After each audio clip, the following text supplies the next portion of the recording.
మీ కాలంతో పోలిస్తే ఇప్పుడు విద్యారంగంలోని రాజకీయ రంగంలోని మిగతా రంగాల్లో స్త్రీలు మన పురుషులతో పోటీ పడుతూ ఒక్కొక్కప్పుడు అధికులుగా కూడా ఉంటున్నారు. ఈ మార్పుని మీరు ఇంతకుముందు మీరు ఏమైనా ఊహించారా? ఇలా వీళ్ళు చేయగలరని? మార్పు ఉంది, కానీ సహజంగా భగవంతుడు స్త్రీకి మహత్తరమైన శక్తులు ఇచ్చాడు. ఎలాంటి శక్తులు అంటే ఫస్ట్ సహనం. అది పిల్ల పుట్టడంతో ఆవిడకి ఉన్న సహనం మరి ఇంకా ప్రపంచంలో ఏమీ దేన్ని గురించి మాట్లాడలేము. అటువంటి సహనాన్ని ఇచ్చాడు స్త్రీకి. 9 నెలలు ఆవిడ ఒక అన్నాన్ని మోసి పిల్లని చేసి మనకు అప్పచెప్పింది అంటే అటువంటి సహనం అది మనకు అందరానిది, మనం ఆలోచించలేనిది. అటువంటి సహనాన్ని ఇచ్చారు. క్షమ ఆవిడదే, ఓర్పు ఆవిడదే. తర్వాత అర్థం చేసుకోవటం, కొంచెం అణిగమణిగి ఉండటం, ఇలాంటివన్నీ కూడా మంచి గుణాలన్నీ స్త్రీకి ఇచ్చాడు.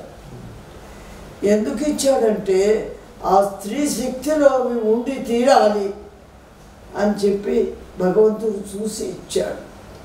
కానీ ఈనాడు వాటర్లో కొన్ని లోపాలు వస్తున్నాయి, కొన్ని తక్కువలు వస్తున్నాయి.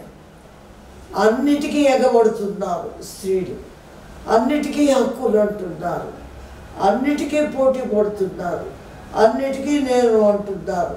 అంతలాగా ఉండటం, ఈ గుణాలన్నీ తగ్గుతాయి. ఒక గుణం హెచ్చింది అంటే ఇంకో గుణం తగ్గి తీరాల్సిందే. టోటల్ ఎనర్జీ ఒకటే.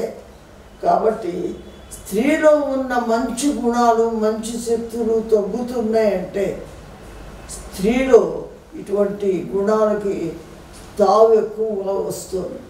హక్కుల్లో పోట్లాడటం, ఒక గర్వము, అదే అరిషడ్ వర్గాలు పెరుగుదల ఎక్కువ అవుతుంది. పట్టుదల, కోపాలు, తాపాలు. ఏమన్నా అంటే ఫ్యాన్లు చూపిస్తారు, లేకపోతే ఏంటి బావులు చూపిస్తారు, చచ్చిపోతూ ఉంటారు, బెదిరిస్తారు. ఈ విధంగా వెళుతుంది. కానీ స్త్రీలోకం సమంగా అర్థం చేసుకొని తాను ఉండవలసిన స్థానంలో ఉండాలి అన్నది మటుకు గ్రహించటం లేదు. ఈ పర్టికులర్ టైమ్స్లో కొంచెం అహంభావము, గర్వము, అణిగిమణిగి ఉండటము అవసరమైనప్పుడు ఇవన్నీ కూడా పోయినాయి. స్త్రీకి చాలా సహజంగా ఉండవలసిన గుణాలన్నీ తగ్గిపోయినాయి. మగవాడు స్త్రీకి భయపడే రోజులు వచ్చి, స్త్రీకి భయపడి ఎందుకున్నా సరే మనకెందుకులే అన్నట్టుగా ఉండే స్థితికి, అంటే మగవాడు పురుషుల్లో ఒక విధమైన ధైర్యస్థైర్యాలు తగ్గినాయి. స్త్రీలో ఇటువంటివన్నీ పెరిగినాయి. ఇది మంచి విషయం కాదు. వాళ్ళకి నిజంగా ఎప్పుడైనా సరే వాళ్ళల్లో మార్పు వస్తే మటుకు సమాజం కొంచెం బెటర్గా ఉంటుంది.